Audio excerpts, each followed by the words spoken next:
क्षमः प्रियः श्रीब्रह्म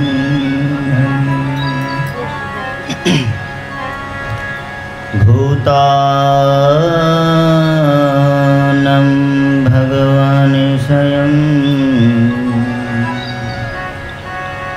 इंद्रशार्ति कथं दैत्यान् अवधीर्विषमं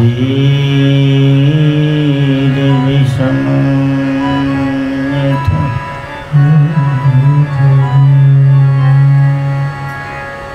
सप्तम स्कंधের प्रारंभে আমরা দেখতে পাই समप्रिय श्वेत ब्रह्मण भूतानाम गतिम गतिम। परीक्षित महाराज जिज्ञासा करছেন, हे महाभागवत शुकाचार्य, भगवान सर्वभूते समदर्शन सम्पन्न। তার মধ্যে তিনি বলেছেন সমহং সর্বভূতেষু নামে দেশস্তি ন প্রিয়। তিনি যদি সর্বভূতে সমান দৃষ্টি সম্পন্ন হন, তার কাছে কেউ প্রিয় নাই, অপ্রিয় নাই, শত্রু নাই, মিত্র নাই, স্বজন নাই, অপর নাই, তাহলে তার লীলাতে আমরা বারবার দেখতে পাই ইন্দ্র স্বার্থে কথম দৈত্যান অবধীত বিষম যথা। বারবার তিনি দেবতাদের পক্ষ নিচ্ছেন আর অসুরদের নিধন করছেন। যদি তিনি বারবার দেবতাদের পক্ষ নিয়ে অসুরদের এই প্রকার নিধন করেন, তাহলে তার সমদর্শিতা কোথায়? ইন্দ্র স্বার্থে কথম দৈত্যান অবধীত বিষম যথা। जिज्ञासा करलें श्री परीक्षित महाराज। प्रश्न श्रवण करे शुकाचार्य भगवान अत्यंत उल्लोषित हलें। साधु पृष्ठं महाभागं हरेश्चरितमद्भुतं यद्भागवतमाहात्म्यं भगवद् भक्तिवर्धनम्।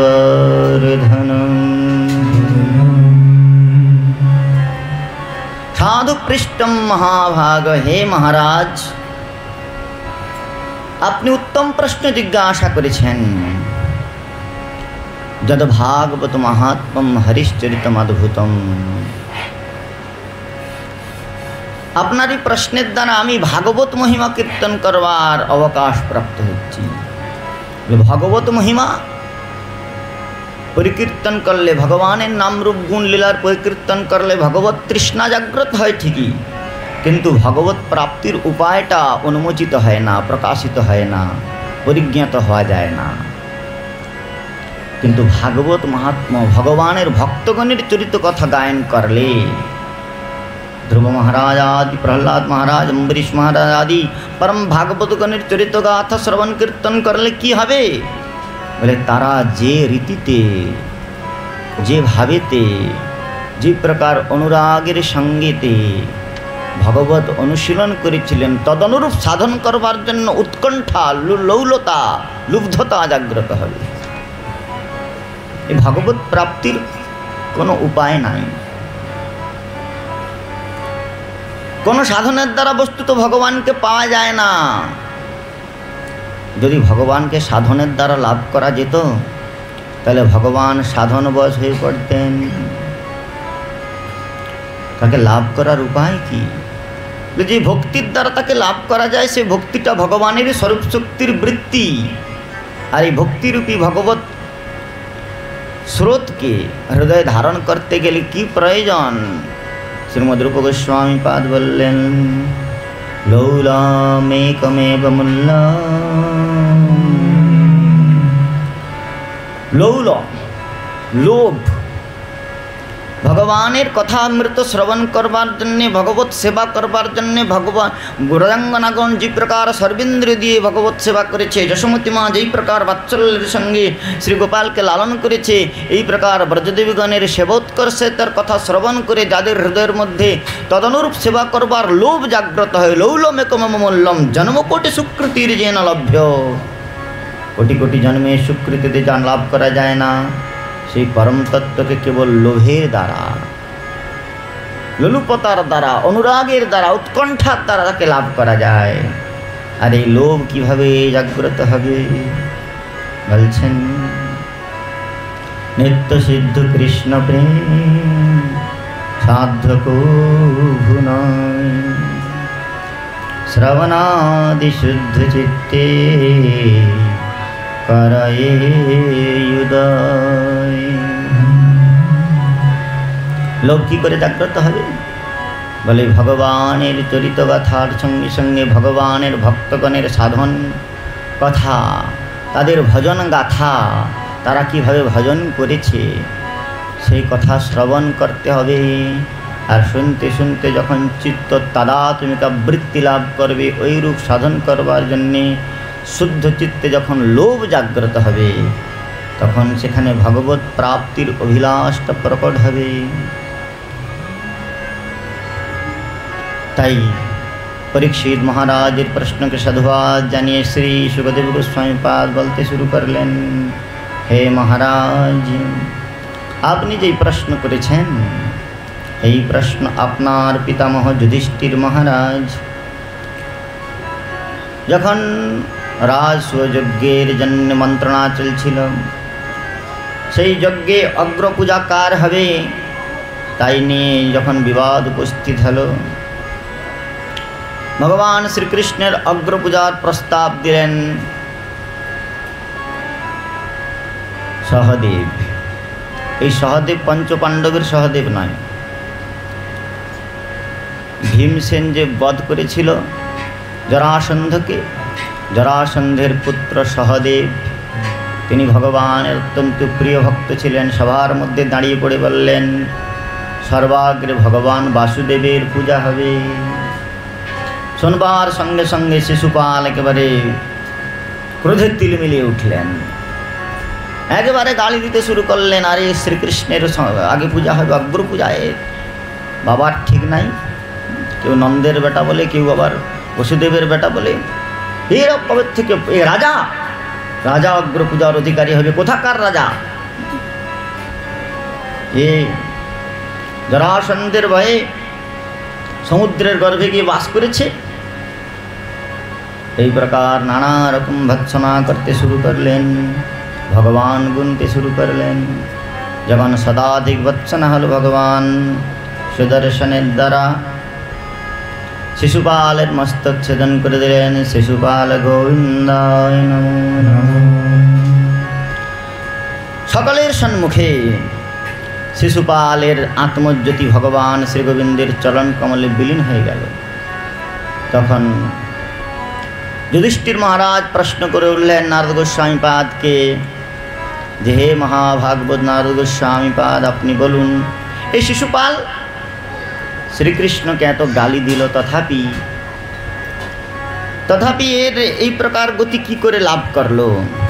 তখন নারদ গোস্বামীপাদ উত্তরে বলেছিলেন, পরীক্ষিত মহারাজ, সুখদেব গোস্বামীপাদ বলছেন, নারদ গোস্বামীপাদ তার উত্তরে বলেছিলেন যে ভগবান সকলের প্রতি সমভাব সম্পন্ন, কিন্তু ভগবানের করুণাটাকে বুঝতে হবে।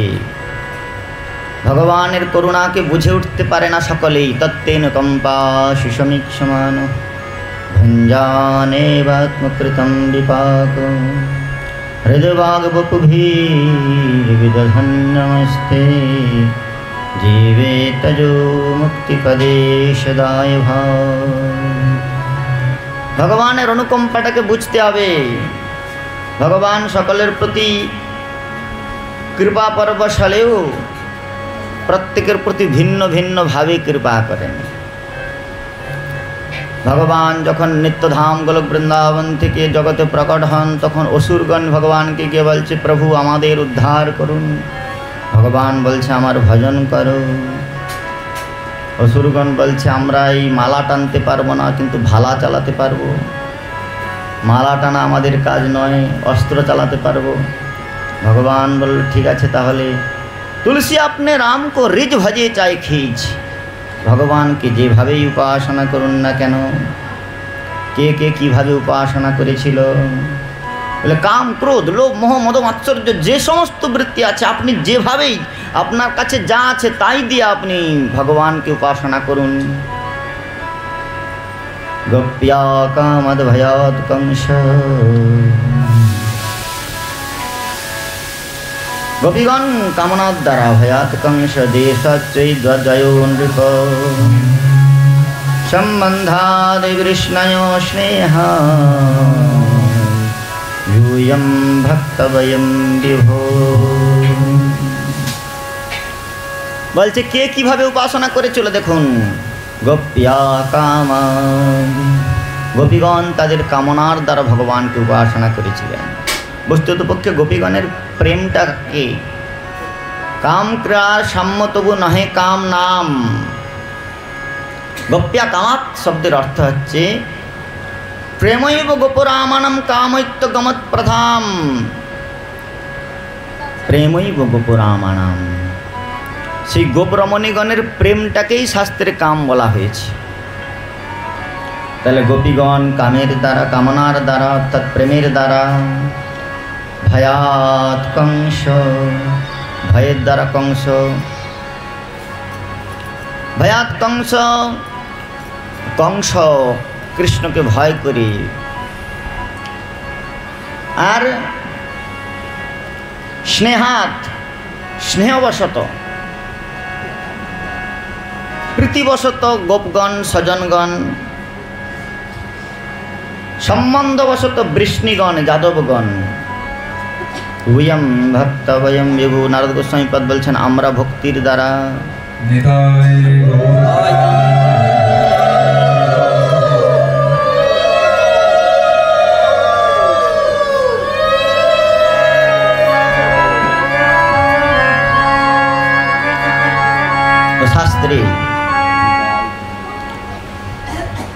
শাস্ত্রে বলা হয়েছে কৃষ্ণকে কেউ যদি নিন্দা করে, जो व्यक्ति भौतिकं देहं कृष्णस्य परमात्मनः, শ্রীকৃষ্ণের শরীরটাকে চিন্ময় কলেবরকে যারা ভৌতিক দেহ প্রাকৃত মনে করে, প্রাকৃত করিয়া মানে বিষ্ণু কলেবর, বিষ্ণু দ্বেষী নাহি আর তাহার উপর। তো বলছেন ভগবানের শরীরটাকে যারা প্রাকৃত বলে মনে করে, সর্বস্মাৎ বহিষ্কার্যম শ্রৌত স্মার্ত বিধানত, তাকে সমস্ত প্রকার শ্রৌত এবং স্মার্ত প্রায়শ্চিত্ত থেকে বহিষ্কৃত করা হয়েছে। মুখম তস্য অবলোক্তস্য সচৈলম স্নানমাচরেত, তার মুখ দেখলে সবস্ত্র স্নান করতে হয়। যারা ভগবানকে সামান্য মানব মনে করে, গোয়ালার বেটা গোপীদের নিয়ে লীলা খেলা করেছে, এই প্রকার আসুরিক বুদ্ধি যাদের হয়েছে, যারা ওই বড়াই বুড়ি সেজে নন্দের বেটা কালা আসছে তাকে মৈত্যা দে, এই প্রকার সব উৎপটাং কীর্তন, কীর্তনের নামে পসরা, এই পসরা হচ্ছে নরক যাত্রার সাধন। যদি কেউ করে শ্রবণ, ঢালাই রাস্তায় করিবে নরকেতে গমন। অতএব বলছেন जो व्यक्ति भौतिकम देहम कृष्णस्य परमात्मन स सर्वस्मात् बहिष्कार्यम श्रौत स्मार्त विधानत मुखम तस्यावलोकस्य सचैलम स्नानमाचरे, तार मुख देखले सबस्त्र स्नान करते हैं। এই প্রকার ভগবানকে যারা প্রাকৃত মনুষ্য বুদ্ধি করে, তাহলে কৃষ্ণকে নিন্দা করলে যদি নরকে যেতে হয়, তাহলে শিশুপাল নিন্দা করে কি করে ভগবানের পাদ পদ্ম লাভ করল? তখন বলছেন যদি কেউ শিশুপাল কি প্রকার নিন্দা করেছিল, আসন সংবিসন্তিষ্ঠন ভঞ্জন পর্যটন মহিম अपश्य चिंतयन ऋषिकेश अपश्यं तन्मयं जगत्। শিশুপাল নিন্দা করেছিল, কংস ভয়ে চিন্তা করেছিল কীরকম, এরা বিদ্বেষ বিপরীতভাবে ভজন করেছিল ঠিকই, কিন্তু এরা এমন ভজন করেছিল, খেতে শুতে আসীন সম্বিষণ তিষ্ঠন ভুঞ্জান পর্যটন মহিম, চলতে ফিরতে খেতে শুইতে সবসময় কৃষ্ণকে নিন্দা করছে, সবসময় কৃষ্ণকে গালি দিচ্ছে। তো সর্বক্ষণ কৃষ্ণের চিন্তা করতে করতে নিরবিচ্ছিন্ন তৈলধারার ন্যায় কৃষ্ণ স্মরণ হয়ে গিয়েছে। তো সেই জন্যে ব্যতিরেকভাবে করুন অথবা সিধাভাবে করুন, তুলসী আপনি রাম কো রিজ ভজে চাইখি। ব্যতিরেক মুখে নিরবিচ্ছিন্ন কৃষ্ণ স্মরণ হয়ে গিয়েছে, সেই জন্য মুক্তি হয়ে গিয়েছে, মুক্তিপদ পেয়েছে। তাও ভগবত প্রাপ্তি হয় নাই, ভগবানের ধামে যেতে পারে নাই। বৈকুণ্ঠের বাইরে যে জ্যোতির্ময় আবরণ রয়েছে মুক্তিলোক, সেটাই 14 ব্রহ্মাণ্ডের পরে, সেখানে গেলেও আর পুনর্জন্ম হয় না, কিন্তু সেখানে সেবা সুখ নাই। এই জন্য ভক্তরা মুক্তি কামনা করে না। শালোক্য ষষ্ঠী সামিপ্য সারূপ্যৈকতমপ্যুতাম প্রিয়মানম ন গৃহন্তি বিনামত সেবনম জানা। সেই জন্য ভগবানের শুদ্ধ ভক্তগণ ভগবানের সেবা কামনা করে। এই মুক্তাত্মাগণ মুক্তাপি লীলয়া বিগ্রহ কৃত্যা ভজন্তে তৎপাদ সরোজগন্ধম। বৈকুণ্ঠের ভগবানের চরণ তুলসীর আঘ্রাণ কখনো কখনো এই মুক্তাত্মারা প্রাপ্ত হয়, আর তখন তাদের মধ্যে ভজন করবার অভিলাষ জাগ্রত হয়। যেমন সনকাদি প্রথমে ব্রহ্মজ্ঞানী ছিলেন, ওই মুক্তিলোকে অবস্থান করতেন, আর একদিন বায়ু প্রবাহেতে বৈকুণ্ঠনাথ ভগবান শ্রীগোবিন্দের চরণ তুলসী কিঞ্জলক মিশ্রিত মকরন্দ বায়ু, ভগবানের তুলসীর মকরন্দ ঘ্রাণ সংমিশ্রিত বায়ু যখন তাদের নাসাবিবরে প্রবেশ করল, তখন তারা ওই বৈকুণ্ঠে গমন করতে গেলেন। আর জয় বিজয় তাদের বাধা দিলেন। সেই জয় বিজয় যখন বাধা দিলেন, সনক সনাতন সনন্দন সনত কুমার চতুষ্ষণ তাদেরকে অভিসম্পাদ প্রদান করলেন। চতুষ্ষণের অভিশাপে তারা বৈকুণ্ঠ থেকে অধঃপতিত হলো। যে শাম ভ্রুভঙ্গনম ভ্রুভঙ্গি মাত্রেন দ্বারপালো হরের পুরা, তারা বৈকুণ্ঠ থেকে পতিত হলো। আর সত্যযুগে তারা হিরণ্যাক্ষ হিরণ্যকশিপু রূপে জন্মগ্রহণ করল। তো বলছেন ভগবানের কৃপাটা এই প্রকার। দৈত্যগণকে বলল, তাহলে তোমরা যদি যুদ্ধ করতে না পারবে, পূজা করতে না পারবে, তাহলে যুদ্ধ করো। বললেন পূজা করে, ভগবানের পূজা করে, যোগ করে, যোগীগণ যম নিয়ম আসন প্রাণায়াম ধ্যান ধারণা প্রত্যাহার সমাধিকে অবলম্বন করে যোগীগণ যে গতি লাভ করে, ভগবান যুদুস্সার সাধন করে যোগীগণ এই অসুরগণকে হত্যা করে সেই গতি, সেই মুক্তি লোক দান করেন। এই জন্যে তার এই অসুরদের মারাটাও তার করুণা, অসুরদের বিনাশ করাটাও তার করুণার প্রকাশ। এখন বলছেন যে ভগবান যদি বারবার অসুরদের বধ করতেন, তাহলে দেখুন অসুর কুলে উৎপন্ন 2 জন পরম ভাগবত ভগবানের শুদ্ধ ভক্তের মধ্যে পরিগণিত হলেন। বর্ণনা করতে শুরু করছেন নারদ গোস্বামীপাদ। দেখুন, যদি ভগবান বারবার অসুরদের পক্ষই নেন, তাহলে বারবার দেবতাদের পক্ষ নেন, অসুরদের বধ করেন, তাহলে অসুর কুলে উৎপন্ন প্রহ্লাদ কি করে ভগবানের কৃপা পেয়েছিল? হিরণ্যকশিপু, হিরণ্য মানে সোনা, কশিপু মানে বিছানা। এই সংসারে যারা কনক কামিনীতে অত্যন্ত আসক্ত, কনক কামিনী সঞ্চয় করে দম্ভে মদমত্ত যারা নিজেকে এই জগতের ভোক্তা কর্তা বলে মনে করে, এরা সব হিরণ্যকশিপু।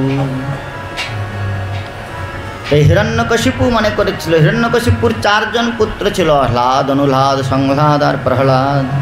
কনিষ্ঠ পুত্রের নাম হলো প্রহ্লাদ। সে কনিষ্ঠ পুত্র প্রহ্লাদকে হিরণ্যকশিপু প্রথম থেকেই তার বিষ্ণু ভক্তিতে রতি ছিল। কিন্তু হিরণ্যকশিপু কি করলেন? শুক্রনীতি শিক্ষাদান করবার জন্যে অসুরকুলে, গুরুকুলে, অসুরকুলের যে গুরুকুল সেখানে প্রেরণ করলেন। ছন্দামর্কের বিদ্যালয়ে প্রেরণ করলেন। আপনারা সামনে সামনে আরও এগিয়ে আসুন, সামনে জায়গা আছে, পরে যারা আসবে তাহলে।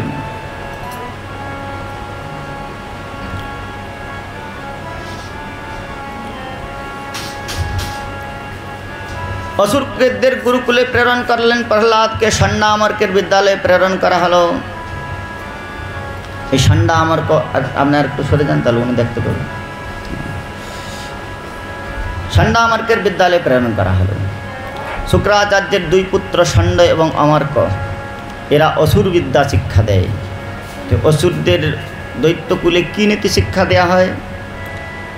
সেখানে পড়ানো হয় যাবজ্জীবেৎ সুখম জীবেৎ ঋণম কৃত্বা ঘৃতম পিবেৎ ভস্মীভূতস্য দেহস্য পুনরাগমনীয় কুতঃ।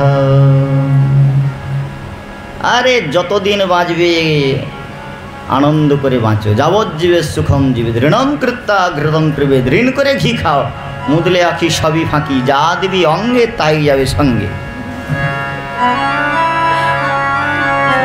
হচ্ছে অসুরদের নীতি। ধরো, মারো, কাটো, রাজ করো, খাও, এই রকম শিক্ষা দিতে শুরু করলেন।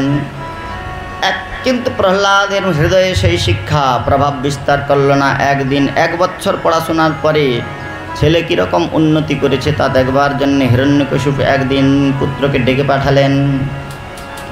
একদা অসুরাট পুত্রম অঙ্কমারপ্য পাণ্ডব প্রবচ্ছ কথ্যতাম বৎস মন্যে যৎসা বৎস মন্যতে সাধু যদ ভবান। একদা অসুরাট পুত্রম অঙ্কম আরপ্য লালয়ন, সে অসুর সম্রাট হিরণ্যকশিপু তার পুত্র প্রহ্লাদকে ক্রোড়ে ধারণ করে জিজ্ঞাসা করলেন, প্রবচ্ছ, জিজ্ঞাসা করলেন, কথ্যতাম বৎস, আমাকে বলো, মন্যতে যৎ সাধু ভবান, তুমি যদ ভবান, তুমি যেটাকে সাধু বলে মনে করেছ, শ্রেষ্ঠ বলে মনে করেছ, সেইটা আমাকে বলো। আর এই প্রশ্ন শুনবার সঙ্গে সঙ্গে প্রহ্লাদ মহারাজ বললেন, না পিতা তো উত্তম প্রশ্ন জিজ্ঞাসা করেছে, অতএব উত্তম উত্তর দেয়া যাক। নির্ভীক কণ্ঠে বলে উঠলেন, তৎসাধু মন্যে সুরবর্জ দেহিনাম সদা সমুদ্বিগ্ন ধিয়ম সদগ্রহ হিত্বাত্মপাতম গৃহমন্ধকূপম বনম গতো ইয়াদ হরিমাশ্রয়েত। তৎসাধু মন্যে সুরবর্জ দেহিনাম, হে অসুর শ্রেষ্ঠ, আমি সেটাকে সাধু বলে মনে করি। কোনটাকে? বলে সদা সমুদ্বিগ্ন ধিয়ম অসদ্গ্রহাৎ হিত্বা আত্মপাতম গৃহম হিত্বা, আত্মপাতকারী এই অন্ধকার কূপ সদৃশ গৃহ পরিত্যাগ করে বনম গত যদ হরিমাশ্রয়িত, বনে গিয়ে যারা শ্রীহরির ভজন করে। এই জগতের জীব নানা প্রকার বিষয়ের ধ্যান করে উদ্বিগ্ন, যাহা রাখিবারে চাই তাহা নাহি রয়ে ভাই, কালে নিত্র কালে অপর। আচার্যচরণ, সে সুখের তরে তবে কেন মায়া দাস হবে, হারাইবে পরমার্থ ধন। ভালো করে দেখো ভাই, অবিশ্বর আনন্দ নাই, যে আছে সেই দুঃখের কারণ। তো সেই জন্যে এই আত্মপাতকারী অন্ধকার কুয়া সদৃশ গৃহকে অন্ধকার কূপের সঙ্গে তুলনা করেছেন। কোন প্রকার গৃহ? যে গৃহেতে ভগবানের ভজন হয় না, ভগবানের ভক্ত সাধুগণ যেখানে আগমন করেন না, সেই গৃহটা ওই প্রকার অন্ধকার কুয়া সদৃশ। সেখানে অন্ধকার কুয়াতে যেমন জীব ঝাঁপ দিয়ে আত্মপাত করে, আত্মঘাতী হয়, সেই প্রকার ভজন বিমুখ গৃহস্থে প্রবেশ করে জীব এই প্রকার অন্ধকার কুয়ার মধ্যে পড়ে যায়। আলো থাকলে অথবা তাহলে কেউ দেখতে পেত, অন্তত তুলতো। অন্ধকার থাকলে আর তাকে কেউ দেখতেও পায় না, উঠবারও আর সম্ভাবনা থাকে না। কিন্তু যদি গৃহস্থ ভজনময় হয়, ভক্তিনাথ ঠাকুর মাসে বলছেন, যেদিন গৃহ ভজন দেখিন গৃহেতে গোলক ভাই, চরণ সিধু দেখিয়া গঙ্গা সুখনা সীমা পায়। সেই জন্য প্রহ্লাদ মহারাজ বলছেন, এ ঘোর সংসারে পড়িয়া মানব না পায় দুঃখের শেষ।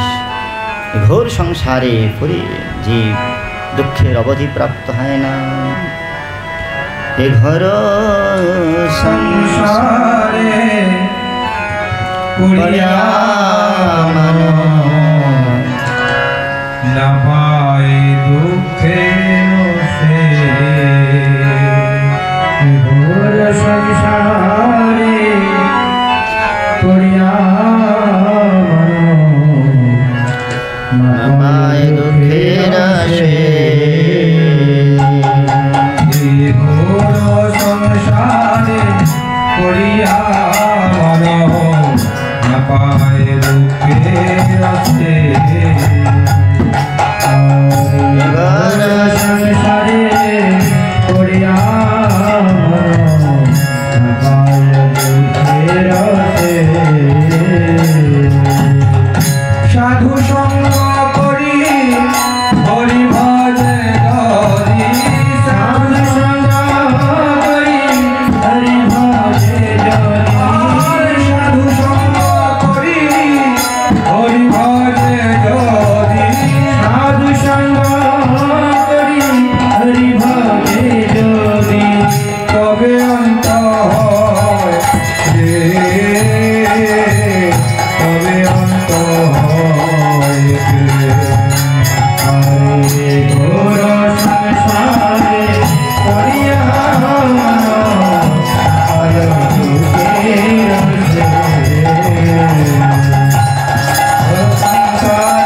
इत्यात्मपातं गृहमन्धकूपां वनं गतो यद्हरिमाश्रयेत।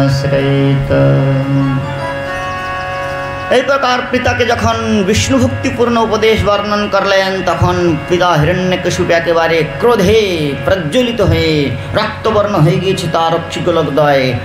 প্রকম্পিত ধরে ভৎসনা করতে শুরু করলেন, কে আমার পুত্রকে এই প্রকার আমার চিরশত্রু বিষ্ণু ভক্তির সংস্কার দান করেছে? বাচ্চা পরীক্ষায় কম নাম্বার পেয়েছে, ডাকো এর মাস্টারকে। মাস্টার কাকে বলা হয়? মাস্টারগুলো আসে নাই এখনো।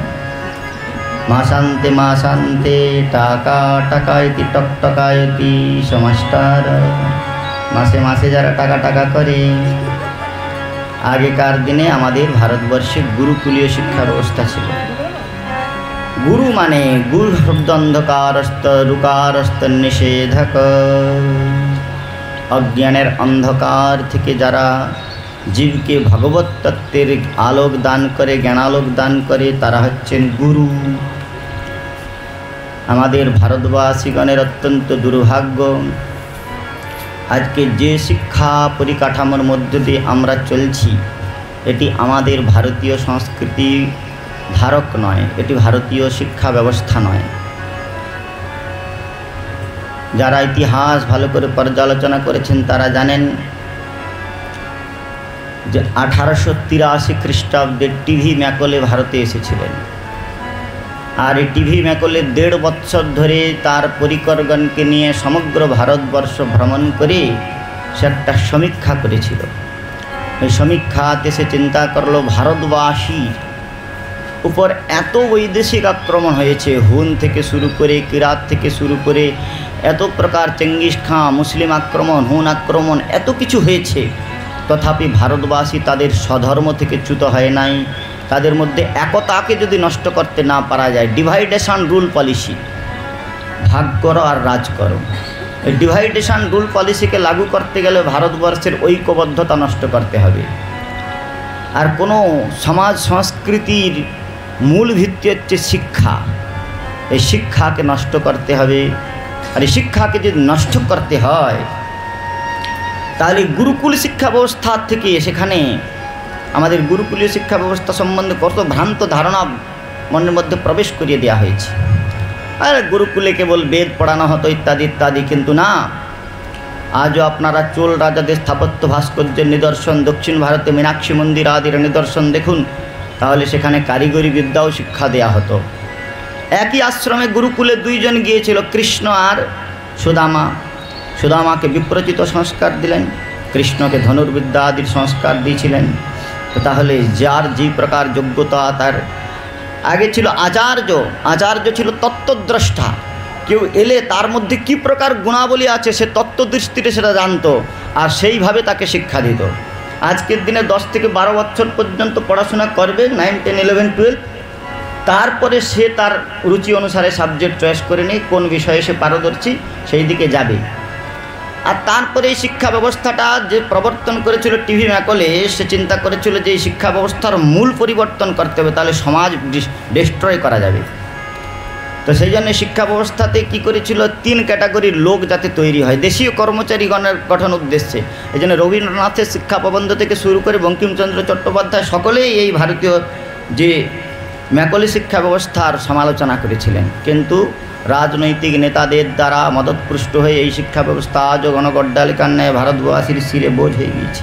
আমরা যদি একটু ইংরেজি শিখতে পারি, এই জন্য আমার গুরু মহারাজ বলতেন যে পড়াশোনা করা লোকেদের পরিচয় কি, শিক্ষিত ছেলের পরিচয় হচ্ছে বাপকে ড্যাড বললেই তার বাবাও গৌরব বোধবান করে, বা আমার বাড়িটা আমাকে ড্যাড বলেছে। ড্যাড মানে কি, ডেড মানে মরে গিয়েছে যে অলরেডি। তো আমাদের দেখুন পিতা শব্দ শিক্ষা ব্যবস্থা, আমাদের ভারতীয় ঋষিকুলের শিক্ষা ব্যবস্থা কীরকম ছিল, আচার্য দেব ভব, আচার্যকে ভগবান বিষ্ণুর সঙ্গে, সে গুরুকে বিষ্ণুর সাক্ষাৎ হরিতেন সমস্ত শাস্ত্রই, আচার্য দেব, পিতৃদেব ভব, মাতৃদেব ভব, এ ছিল ভারতীয় ঋষি। অতিথি দেব ভব, অতিথিকে বিষ্ণু জ্ঞান করবে, পিতা মাতাকে ভগবত বুদ্ধিতে উপাসনা করবে। আজকে ডেড বলছে, যার ফলে না মরলে তাকে ঘর থেকে বের করে বৃদ্ধাশ্রমে। তো সেই জন্যে শিক্ষা ব্যবস্থা, শিক্ষা হচ্ছে সব কিছুর মূল, সমাজ সংস্কৃতির মূল। ভারতীয় শিক্ষা ব্যবস্থা, ভারতীয় সনাতন সংস্কৃতিকে আপনারা জানেন আজকের জার্মানে পড়ানো হচ্ছে যে বিমান আবিষ্কার করেছে ভারতীয় বৈজ্ঞানিক প্রথম শিবকর বাপুজি তলপদে। ইন্টারনেটে গিয়ে গুগলে সার্চ করে নেবেন। শিবকর বাপুজি তলপদে প্রথম বিমান আবিষ্কার করেন। ভরদ্বাজ ঋষির বৈমানিক শাস্ত্র থেকে 32 প্রকার বিমান তৈরির ফর্মুলা আছে সেখান থেকে সর্বপ্রথম বিমান আবিষ্কার করেন মহারাষ্ট্রের সানাড়িয়া বংশের ব্রাহ্মণ শিবকর বাপুজি তলপদে। সেটা এখন পড়ানো হচ্ছে।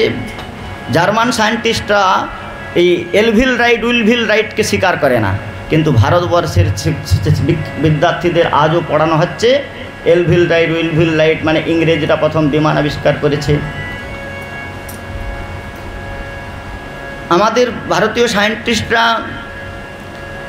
কার্বন ডেটিং টেস্টের মাধ্যমে প্রমাণিত হয়ে গিয়েছে যে আর্যরা ভারতবর্ষের চিরন্তন অধিবাসী, কিন্তু ভারতবর্ষের ইতিহাসের ছেলেদের পড়ানো হচ্ছে কি যে আর্যরা মধ্য এশিয়া থেকে ভারতে এসেছিল।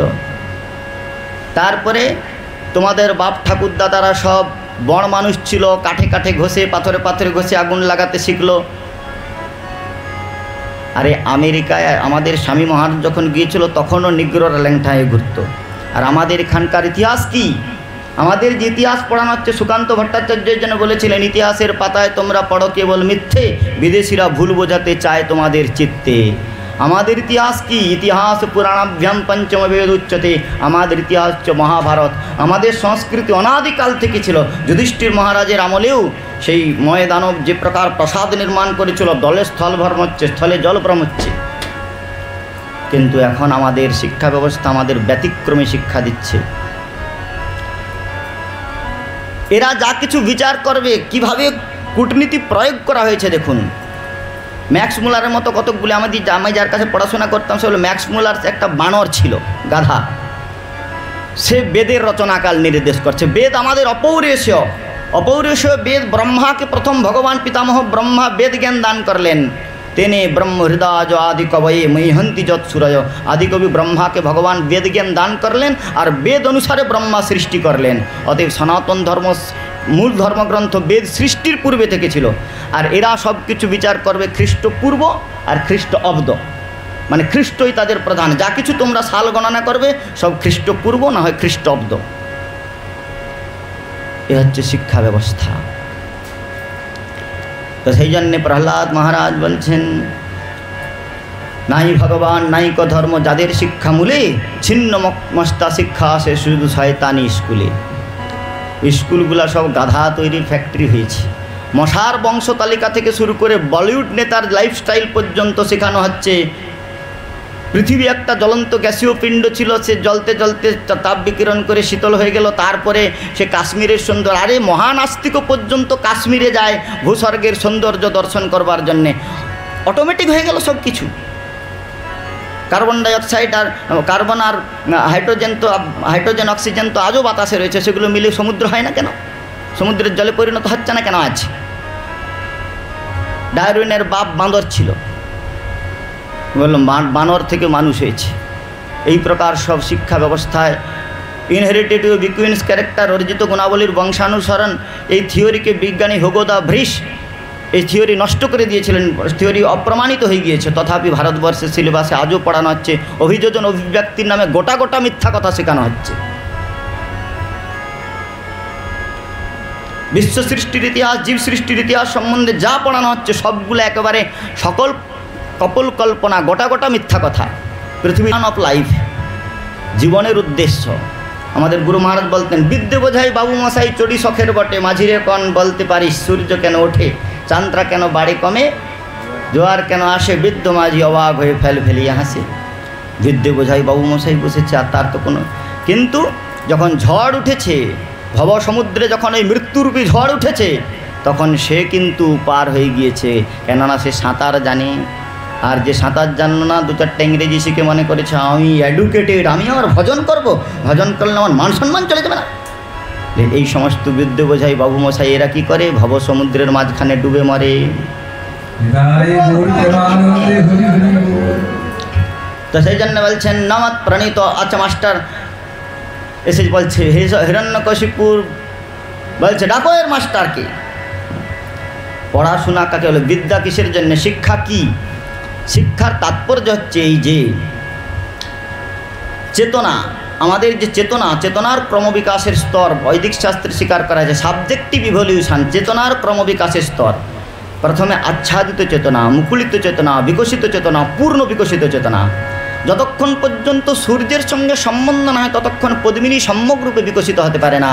ঠিক সেই প্রকার জীবের চেতনা সম্যকরূপে প্রকাশিত হতে পারে না যতক্ষণ পর্যন্ত পরম চেতন পরব্রহ্ম ভগবানের সঙ্গে সম্বন্ধ না হয়। জীবের প্রতিটি জীবের মধ্যে এমন কোনো বৃক্ষ নাই যার মধ্যে ঔষধি গুণ নাই, এমন কোনো ব্যক্তি নাই যার মধ্যে কোনো না কোনো পার্সোনালিটি নাই।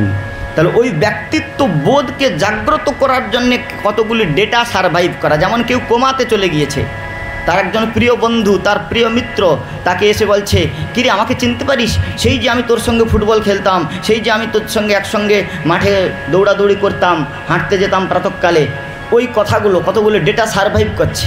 কথাগুলো শুনতে শুনতে শুনতে শুনতে সে বারবার তার মধ্যে ওই চেতনাগুলোকে জাগ্রত করা হচ্ছে। করতে করতে করতে করতে তার চেতনাটা, তার ওই যে পূর্ব স্মৃতিটা একদিন জেগে উঠবে, সে চিনতে পারবে। ঠিক সেই প্রকার প্রতিটি জীবের মধ্যে কিছু বৃত্তি রয়েছে, নিজস্ব কিছু পার্সোনালিটি রয়েছে, ব্যক্তিত্ব রয়েছে। ওই ব্যক্তিত্ব বোধ, মনুষ্যত্ব বোধ ওর জাগরণ করাটাই হচ্ছে শিক্ষার উদ্দেশ্য, এটা সারভাইভ করা। তাও হিরণ্যকশিপুর যখন ডাকলেন শিক্ষকদ্বয়কে, হিরণ্যামার্ককে, তারা বলছে শোনো, আমাদের নমৎ প্রণীত নপর প্রণীত সুত বদত্তে শতবেন্দ্র শত্রু নৈষার্গকীয়ম অতিরস্য রাজন নিয়চ্ছ মন্নুম কদদাস্মমানঃ। হিরণ্যামার্ক এসে বলছেন নমৎ প্রণীত নপর প্রণীত, আমাদের বিদ্যালয়ে এই প্রকার শিক্ষা দেওয়া হয় নাই। বলে তাহলে আমরা তোমার ছেলেকে এই প্রকার বিষ্ণু ভক্তির পাঠ পড়াই নাই। আমাদের বিদ্যালয়ে তো শিক্ষা দেওয়া হয় অকারে অচ্যুত, আয় আনন্দকন্দ ভগবান, এইসব শিক্ষা আমাদের বিদ্যালয়ে দেওয়া হয় না। এটা সেকুলারিজম এডুকেশন সিস্টেম। এখানে অয় অমিতাভ বচ্চন, আয় আমপাচক্ষায়, গকারে গণেশের বদলে গয়ে গাধা পড়ানো হয়। অতএব আমাদের বিদ্যালয়ে প্রকার শিক্ষা ব্যবস্থা নেই। নমৎ প্রণীত নপর প্রণীত সুদম বদত্তস্য তবেন্দ্র শত্রু, তোমার পুত্রকে এই প্রকার যে শিক্ষা, বিষ্ণু ভক্তির সংস্কার এ পড়ে পড়ে জন্মগ্রহণ করেছে, একে আমাদের বিদ্যালয়ে পড়ানো হয় নাই। হিরণ্যকশিপু বললেন অত কথা শুনতে চাইনি, বাচ্চা পরীক্ষায় নাম্বার কম পেয়েছে, প্রতিবেশীর ছেলে বেশি পেয়েছে, অতএব আরেকটা মাস্টার বাড়িয়ে দিচ্ছি, তোমাদের বেতন বাড়িয়ে দিচ্ছি, যাও একে নিয়ে যাও, আরও ভালো করে শিক্ষা দাও, ঠিকঠাকভাবে দৈত্যনীতি শিক্ষা দাও প্রহ্লাদকে। তারা নিয়ে গেল প্রহ্লাদকে, আর অকথ্য অত্যাচার করলো, উপবাসে রাখলেন, হাতির পাদতলে নিপতিত করে দিলেন, নানাভাবে অত্যাচার করতে শুরু করলেন। কিন্তু প্রহ্লাদ মহারাজ নির্ভীকভাবে ভগবান বিষ্ণুর ভজন করতে শুরু করলেন। একদিন সেই হিরণ্যামার্ক তারা বিদ্যালয় পরিত্যাগ অন্যত্র গমন করেছে। তখন প্রহ্লাদকে সমস্ত অসুর বালকগণ ঘিরে ধরেছেন। তারা বলছেন যে হে প্রহ্লাদ, তুমি যে বিষ্ণু ভক্তির কথা বলো সেটা আমাদেরও খুব ভালো লাগে, কিন্তু তোমার পিতাই দৈত্য সম্রাট হিরণ্যকশিপুর ভয়ে আমরা ভজন টজন করতে পারি না। একটু আধটু মন চায় আমাদেরও, কিন্তু আমরা তোমার পিতার ভয়ে করতে পারি না। আচ্ছা, আমরা যে বিদ্যালয়ে পড়াশোনা করছি সেই বিদ্যালয়ে তুমি পড়াশোনা করছো, আমরা যেই গুরুদ্বয়ের কাছে পড়াশোনা করছি তার কাছে তোমরাও পড়াশোনা করছো, তুমিও, কিন্তু তোমার মধ্যে এই প্রকার সুন্দর সংস্কার, এই প্রকার সুন্দর কথা তুই কোথা থেকে শিখলি? প্রহ্লাদকে তার মিত্রগণ জিজ্ঞাসা করেন। তখন প্রহ্লাদ মহারাজ বলছেন, হে অসুর বালকগণ শোনো, তোমাদেরকে এই যে গুরুপুত্রদ্বয় যে শিক্ষা দিয়েছে এই শিক্ষাটা বাস্তবিক আত্মকল্যাণ দান করতে পারে না। প্রহ্লাদকে বললেন, তোর এই বিষ্ণু ভক্তিময় মতিটা হলো কি করে? প্রহ্লাদ উত্তর দিচ্ছেন, মতির ন কৃষ্ণে পরতু শতো বা মিথু হি পদ্যেত গৃহব্রতানাম अदान्तगोभिर्विशतां तमिश्रं पुनः पुनः चौर्वितश्चर्वणानां न ते विदुषार्थगतिमिह विष्णु दुराशयया बहिरार्थमानिनम् अन्धा जथन्द्रैरुपनीयमाना स्त्रियोऽपि स्वतन्त्रा मरुदां निबध्या नैषां मतिस्तावदुरुपरमाङ्घ्रि स्वेषूतनर्थापगमजदर्थ महेयशां पादरजोऽभिषेकं निष्किञ्चनानं न वृणीते यावत्। प्रहलाद महाराज বলছেন, শোনো, মতির্ন কৃষ্ণে পরতো শতো বা মিথোভিপদ্যেত গৃহব্রতানাম। এই জগতের জীবের, বহির্মুখ জীবের মতিটা, বুদ্ধিটা পরত শত বা পরত কারোর দ্বারা প্রেরিত হয়ে শত স্বাভাবিকভাবে ভগবানেতে সহজে লাগে না। কেউ নিজের থেকে ভজন করে না, অথবা কারোর দ্বারা প্রেরিত হয়েও ভজন করতে চায় না। এরা কি করে? মিথোভিপদ্যেত গৃহব্রতানাম, যারা গৃহব্রত মিথুনী ধর্মেতে সমাসক্ত, এরা কি করে? নিদ্রয়া হ্রিয়তে নক্তম ব্যবায়েনশ্চ বাবয় দিবাশ্চার্থয়া রাজন কুটুম্ব হরণেন বা। দিনের বেলাটা অর্থ উপার্জন করতে আর কুটুম্বের পোষণ করতে, রাত্রিবেলা বিষয় ভোগ আর ঘুমাতে। না ভজন রাধা কৃষ্ণ চরণারবিন্দে। তো বলছেন, অদান্ত গভীর বিশতাম তমিশ্রম পুনঃ পুনঃ চর্বিতশ্চর্বণানাম। এরা অনাদিকাল হইতে যে কামাদিনাম কতিন কতিদা পালিতা বা দুর্নিদেশা, অনন্ত জন্ম যে কাম ক্রোধের দাসত্ব করছে, আবার সেই চর্বিত বস্তু চর্বণ করে জীবনটাকে প্রত্যব্যয় করে। জীবনে যতটুকু সুখ অথবা দুঃখ প্রারব্ধ অনুসারে হয়েছে ততটুকুই ভোগ করতে পারবেন, তার বেশি নয়। সুখম ইন্দ্রিকম দৈত্যান দেহযোগেন দেহিনাম সর্বত্র লভতে দুঃখ দৈবাৎ যথা দুঃখম অযতনতঃ। যেমন করে না চাইলেও জগতের জীবের কাছে অনিবার্য রূপে প্রাপ্ত দুঃখ সহজেই নেমে আসে, তেমনি যতটুকু আপনার প্রারব্ধে সুখ ভোগ রয়েছে ততটুকুই সুখ ভোগ করতে পারবেন। অধিক অর্থ স্তূপীকৃত করলেও আপনি সুখী হতে পারবেন না। রেশন ডিলার চিনির বস্তার উপরে চিনি পরিবেশন করছে, তার 600 সুগার, বলুন ভোগ করতে পারবে কি না? স্তূপীকৃত বিষয় থাকলেও যদি প্রারব্ধে না থাকে তাহলে ভোগ করা যাবে না। অতএব এই বিষয় সংগ্রহের জন্য প্রযত্ন করবার প্রয়োজন নাই। তৎপ্রয়াস ন কর্তব্যম যত আয়ু বয়ঃপরম ন তথা বিন্দতে ক্ষেমম মুকুন্দ চরণাম্বুজাম। আমাদের ভগবান ক্ষণকাল মাত্র বিলম্ব না করে ভগবান বিষ্ণুর ভজন করা উচিত। কিন্তু ভগবান বিষ্ণুর ভজন করবার জন্য মতি কী করে হবে? এই জগতে জীব ধর্ম আচরণ করছে ঠিকই, কিন্তু ধর্মের প্রকৃত তাৎপর্য জানে না। জগতে ধর্ম আচরণ করছে কীরকম? বঙ্কিমচন্দ্র চট্টোপাধ্যায় বাবু প্রবন্ধে লিখেছেন, বললে পাঁঠার জন্যে, হাঁস ডিমের জন্যে গঙ্গা পূজা, পাঁঠার মাংসের জন্যে কালী পূজা। তারপর বাবুদের 10 অবতার বর্ণন করছেন বাবু প্রবন্ধে। বলছেন এরা ধর্ম আচরণ করে কিসের জন্য? ইন্দ্রিয় তর্পণের জন্য। অন্ধা যতন্দ্রৈরূপ নিয়মানাস্তরূপে স্বতন্ত্রা মরুদাম নিবদ্ধা। তো অন্ধ নেতাদের দ্বারা পরিচালিত ধর্মের যারা আজকের দিনে যারা ধর্মের উপদেশক হয়েছে, তারাও নিজেরা ধর্মের যথার্থ আচরণ করে না, আর লোকগণকে কেবল দিগ্ভ্রান্ত করে নিজেদের পকেট পূর্তি করে। সেই জন্যে বলছেন, আমাদের গুরুপাদ পদ্ম দৃষ্টান্ত দিতেন যে এক ব্যক্তি, ভালো করে শুনবেন, একজন ব্যক্তি সে গাছের ডাল কাটতে গিয়েছিল, আর গাছের ডাল কাটতে গিয়ে অসাবধানতাবশত তার নাক কেটে ফেলেছে। এখন নাক কেটে ফেলেছে, আগেকার দিনে নাক কাটা একটা খুব অসম্মানের কাজ। সবাই তাকে পাড়ায় নাক কাটা কাকু বলে, নাকাটা কাকু, নাকাটা কাকু বলে। এখন নাক কাটার ফলে নাক কাটা কাকু বলা হচ্ছে, সবাই পাড়ায় তাকে নাক কাটা কাকু বলছে। তার খুব অসন্তুষ্টি হলো। মনে মনে চিন্তা করলো ইদম দেশম পরিত্যাজ্যম বিদেশম গম্যতি মায়া, এই এখানে আর থাকা যাবে না, এখানে সবাই আমাকে নাক কাটা বলে, না না না আমি এখানে থাকবো না, আমি অন্যত্র গমন করব। এই বলে সে অন্যত্র অন্য এক দেশে চলে গিয়েছে। কিন্তু সেখানে গেলেও নাক তো আর সবাই তো আর শূর্পণখার ভগ্নী হতে পারবে না, বরখা পরে থাকবে, পুরুষ জাতি নাক কেটে ফেলেছে। তা সেই জন্যে সেখানেও গিয়ে সবাই তাকে নাক কাটা বলে। তো সে মনে মনে চিন্তা করছে আমি আমার এই নাক কাটারূপী বদনামটা আমাকে ঘুচাতে হবে। একদিন সে মনে মনে কল্পনা করলো যে আমার কিছু দল গঠন করা দরকার। সে একদিন এক মূর্খ নাপিতকে ডাকলো, ডেকে বললো এই শোন। বলে কি? বলছে তোর জীবনে দুঃখ কেন জানিস? বলে কেন? বলে তুই পরমাত্মা দেখেছিস? বলে না পরমাত্মা দেখি নাই। বলে পরমাত্মা দেখতে পাস নাই বলে তোর এত দুঃখ, পরমাত্মা কি করে দেখবো? বলে আরে পরমাত্মা দেখবি কি করে? এই দুটা চোখের মাঝখানে এই নাকটা ব্যবধান আছে বলে পরমাত্মা দেখা যাচ্ছে না। তুই কাল সকালবেলা স্নান করে আসবি, আর স্নান করে আসলে তোর খুঁটটা নিয়ে আসবি, তোর খুঁট দিয়ে আমি তোর নাক কেটে দেবো, দেখবি পরমাত্মা দেখা যাবে। বলে পরমাত্মা দেখা গেলে কি হবে?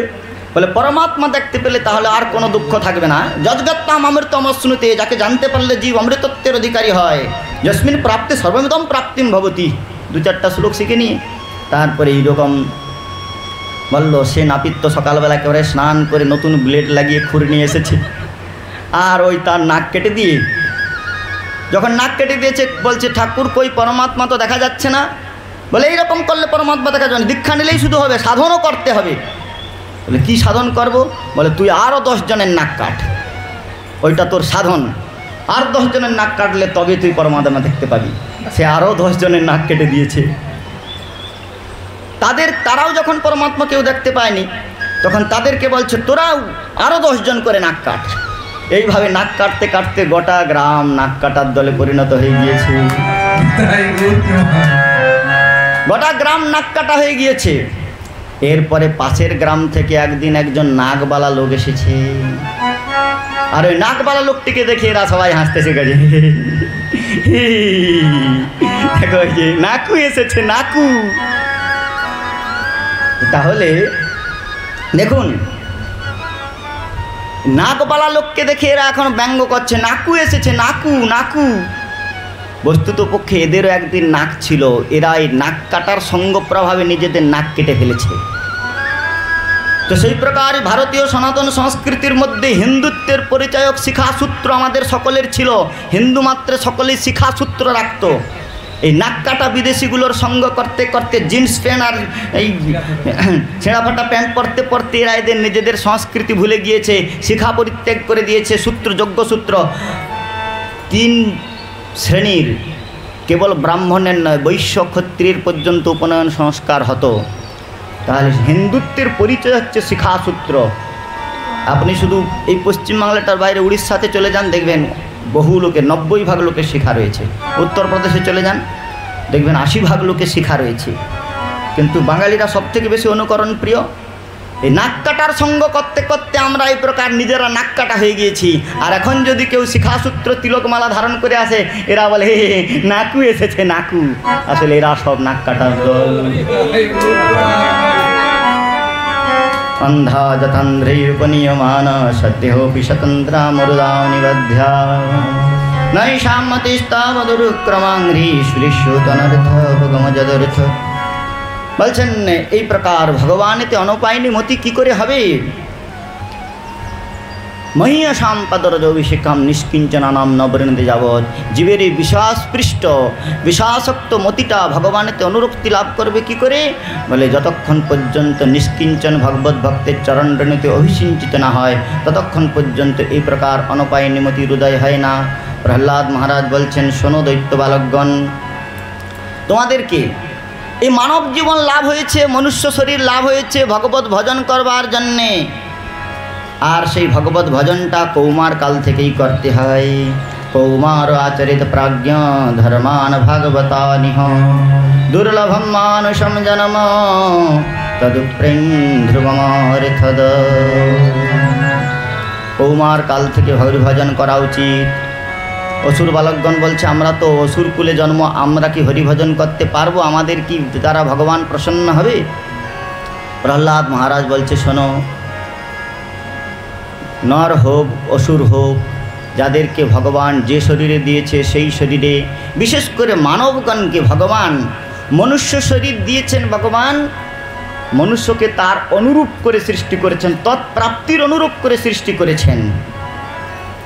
মনুষ্য শরীরে ভগবান যতগুলি ভগবত প্রাপ্তির জন্য যতগুলি কোয়ালিটির প্রয়োজন, যতখানি অ্যাবিলিটির প্রয়োজন, সবগুলো মনুষ্যকে ভগবান দিয়েছেন। God created man in his own image. ভগবান মনুষ্যকে তার নিজের মতো করে সৃষ্টি করেছেন যাতে তার ভজন করতে পারে। মানব জীবনের আমাদের হরিদ্বারে ভগবত প্রাপ্ত মহাপুরুষ, ভারতবর্ষের গৌরব বিভূতি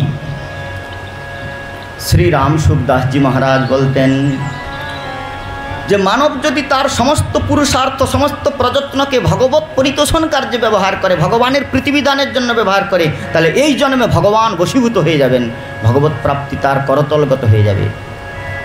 মানব এই জন্মের তপশ্চর্যাতেই ভগবত প্রাপ্তি করতে পারে, এক জন্মেতেই অনন্ত জন্মের জন্ম মৃত্যু চক্র থেকে মুক্তি হওয়ার এটি হচ্ছে পরম উপায়। মানুষকে এমন দক্ষতা দিয়েছে, ওই দক্ষতার দ্বারা ভগবান পর্যন্ত বশীভূত হয়ে যাবে। এই দৃষ্টান্তটা এটা বোঝানোর জন্য তিনি একটা দৃষ্টান্ত দিতেন। এই দৃষ্টান্তটা দিয়ে আমি সংক্ষেপে প্রহ্লাদ চরিত্র শেষ করব। তো একটা দৃষ্টান্ত দিতেন যে একবার একটা হাতি সে মরে যম লোকে গিয়েছে। এখন যম মহারাজ হাতিকে দেখে বলছে, বিচার হচ্ছে যমের সামনে, হাতি তুমি কি করে এসেছো? হাতি বলল, আমি মনুষ্যগণের ওই খাঁচায় থেকে কুইন্টাল কুইন্টাল খেয়ে আর লেজ হিলিয়ে চলে এসেছি। বলল, তাহলে তোমাকে নরকে যেতে হবে। তা হাতি বলছে, আমি ওই সার্কাসের খাঁচায় থেকে আর লেজ দুলাতে দুলাতে তারপরে মরে গিয়ে চলে এসেছি এখানে। বললো, তাহলে তোমাকে নরকে যেতে হবে। তো হাতি বলল, কেন?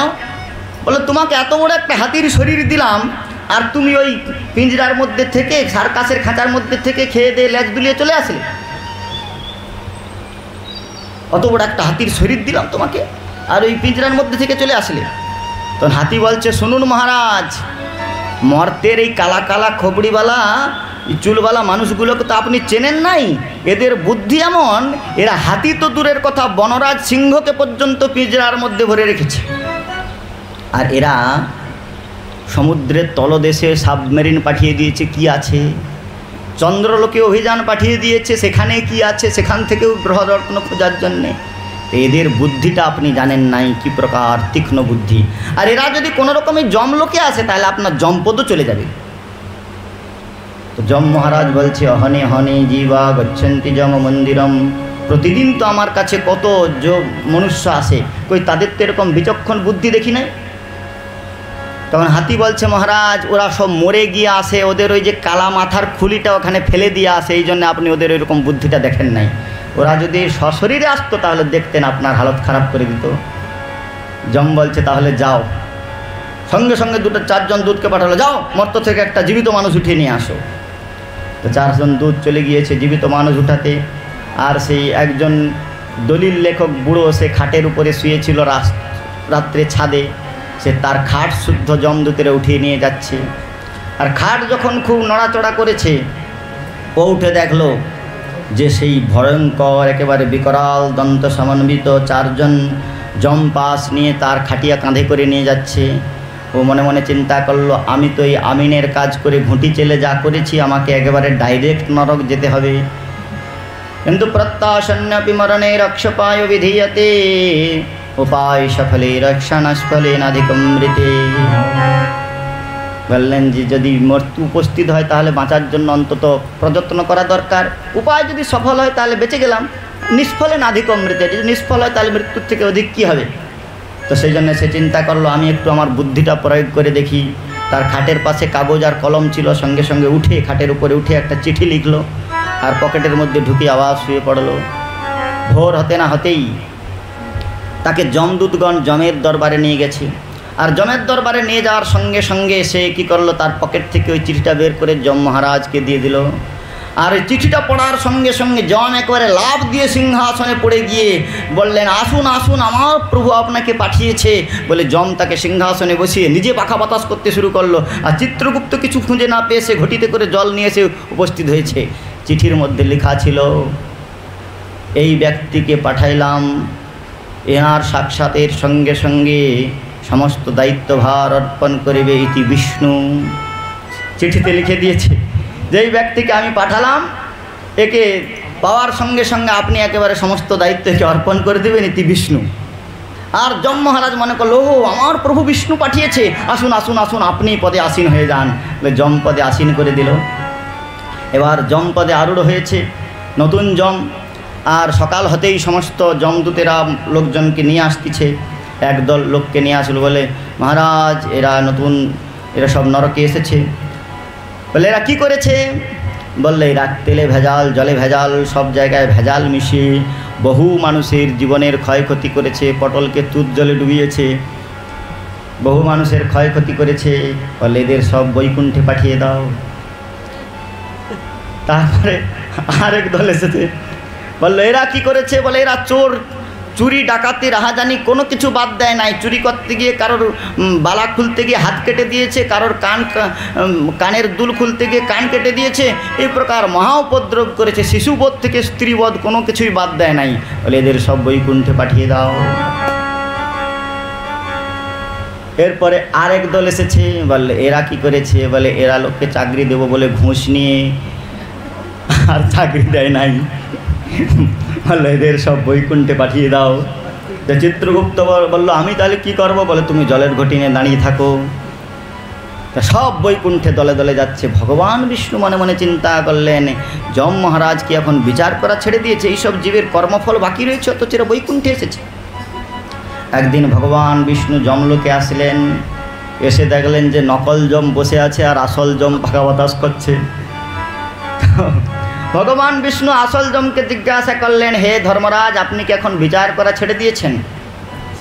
তো তখন সেই ধর্মরাজ বলছে, প্রভু আপনি যে চিঠি পাঠিয়ে এই যে লোকটিকে ধর্মরাজ করে পাঠিয়েছেন, তাকে তো আমি আসনে বসিয়ে দিয়েছি, সেই প্রকার বিচার করছে। ভগবান বিষ্ণু মাথা চুলকাতে শুরু করেছে, আমি চিঠি দিয়েছি? আমি কবে চিঠি দিলাম? বললো এই যে আপনার চিঠি। সে যম একটু বের করে দিয়ে দিচ্ছে, তাতে লেখা রয়েছে ইতি বিষ্ণু। সেই চিঠি পেয়ে ভগবান বিষ্ণু গিয়েছেন ওই নতুন যমের কাছে। নতুন যমকে গিয়ে বলছে যে তুমি সমস্ত লোককে বৈকুণ্ঠে পাঠিয়ে দিয়েছো। আমার যে জগতে কর্মফলের শৃঙ্খলা, প্রতিটি জীব কর্মফল ভোগ করবে, সেই শৃঙ্খলা ভেদ করে তুমি সবকে বৈকুণ্ঠে পাঠিয়ে দিচ্ছ কেন? তখন সে বলছে যে প্রভু, বৈকুণ্ঠে পাঠানো কি ভালো কাজ না খারাপ কাজ? ভগবান বলল, নিঃসন্দেহে ভালো কাজ। বলল, আমি তো আমিন থেকে সব ডুপ্লিকেট কাজ করেছি, এখন যেই কদিনের জন্য যমপদ পেয়েছি ভালো কাজ করছি। এখন বলছে যে প্রভু, আপনার যদি, আমি যাদেরকে বৈকুণ্ঠে পাঠিয়ে দিয়েছি তাদের যদি আপনার পছন্দ না হয়, তাহলে আপনি তাদেরকে আবার মর্তে পাঠিয়ে দেন। আর যদি আপনি তাদের পাঠিয়ে দেন, তাহলে আপনি যে লিখেছেন যে নতদ ভাষয়তে সূর্য ন শশাঙ্ক ন পাবক যদ্গত্তা নিবর্তন্তিস্তদ্ধাম পরমম মম। গীতায় আপনার পরম ধাম গেলে সে আর ফিরে আসে না।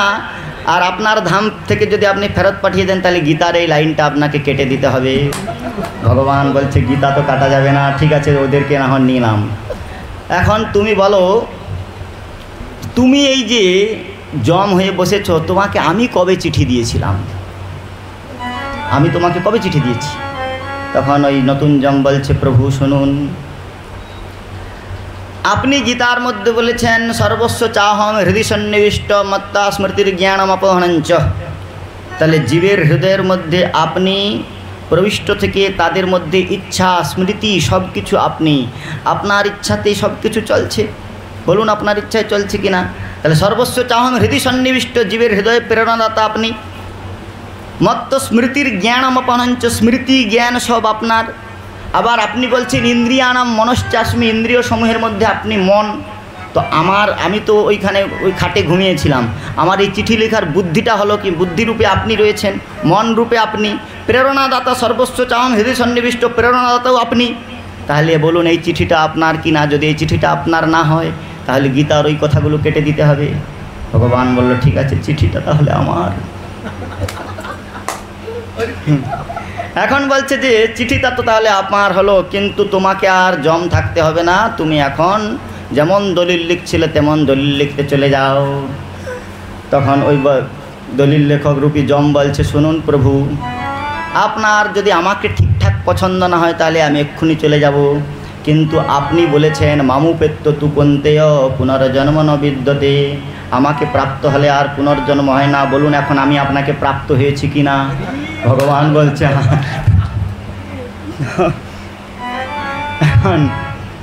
বললো তাহলে ঠিক আছে তুমি চলো।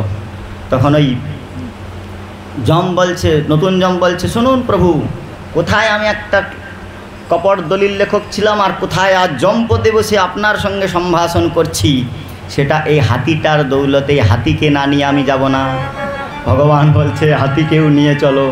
আর হাতি তখন লেজ দুলিয়ে দুলিয়ে বলছে দেখলে, জমকে বলছে দেখলে মহারাজ, এই কালা কালা চুলওয়ালা মনুষ্যগণের বুদ্ধিটা কীরকম, আপনার পত্র গেল বিষ্ণু পর্যন্ত উত্তর দিতে গিয়ে মাথা চুলকাতে শুরু করেছে, এদের বুদ্ধিটা এরকম।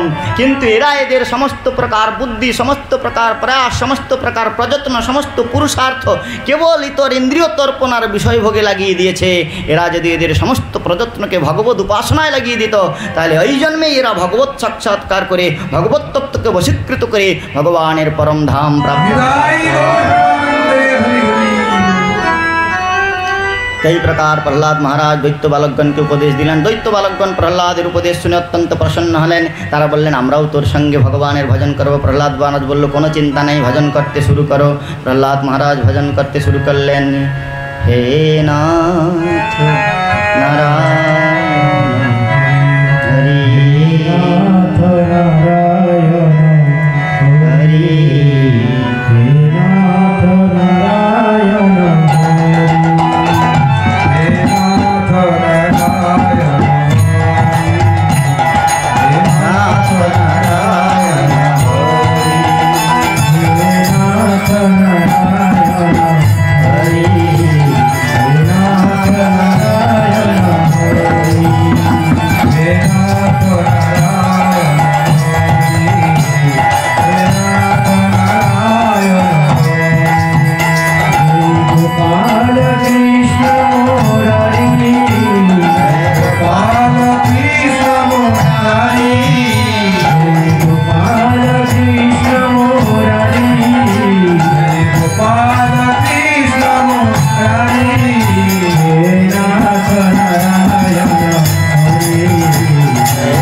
प्रहलाद महाराज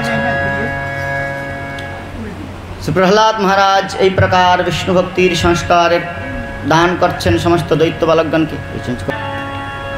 কিছুদিন বিগত হওয়ার পরে এই প্রকার হিরণ্যকশিপু পুনরায় ডেকে পাঠালেন পুত্র প্রহ্লাদ এবার কেমন শিক্ষা লাভ করেছে। প্রহ্লাদকে জিজ্ঞাসা করলেন, হে প্রহ্লাদ, এবার বলো তুমি কি প্রকার। আবার গুরুকুলে দ্বিতীয়বার প্রেরণ করবার পরে যখন জিজ্ঞাসা করলেন হিরণ্যকশিপু, প্রহ্লাদ উচ্চতাম तात, হে প্রহ্লাদ, সাধিতম কিঞ্চিদুত্তমম, তুমি কি প্রকার উত্তম শিক্ষা লাভ করেছো সেটা আমার কাছে বর্ণন করো। তখন শ্রী প্রহ্লাদ মহারাজ বললেন, শ্রবণম কীর্তনম বিষ্ণু স্মরণম পাদসেবনম अर्चनं वन्दनं दास सख्यमात्मनिवेदनम् इति पुंसार्पिता विष्णु भक्तिश्चेन्नवलक्षणा क्रियते भगवतध्या तन्मन्ये अधितमोत्तमम्। पिता के বলে উঠলেন, হে পিতা, এই জগতে স্বামী মনে করি তন্মন্যে অধিতমোত্তমম, সেই উত্তম শিক্ষা লাভ করেছে কে? বলে শ্রবণ কীর্তন বিষ্ণু স্মরণ পাদ সেবনম অর্চনম বন্দনম দাস সক্ষমাত্মনিবেদনম ভগবান বিষ্ণুর পাদ পদ্মে শ্রবণ কীর্তন স্মরণ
कृष्ण प्रेम कृष्ण जीते धर्म हंसते तार मध्य सर्वश्रेष्ठ नाम संकीर्तन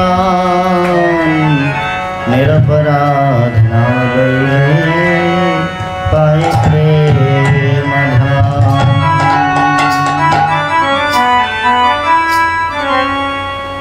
श्री प्रहलाद महाराज प्रकार पिता हिरण्यकशिपुर निकट जखन विष्णु भक्ति कथा परिकीर्तन कल्याण সেই असुर श्रेष्ठ हिरण्यकशिपु अत्यंत क्रोधाग्नित प्रज्वलित हुए दिग्विदिक ज्ञान शून्य प्रहलाद के तिरस्कार कर बल्लैन हे दुर्विनीत मंदात्मन कुल भेद कराधम स्तब्धम मच्छसनधृतम निश्चिताद्यमक्षयम।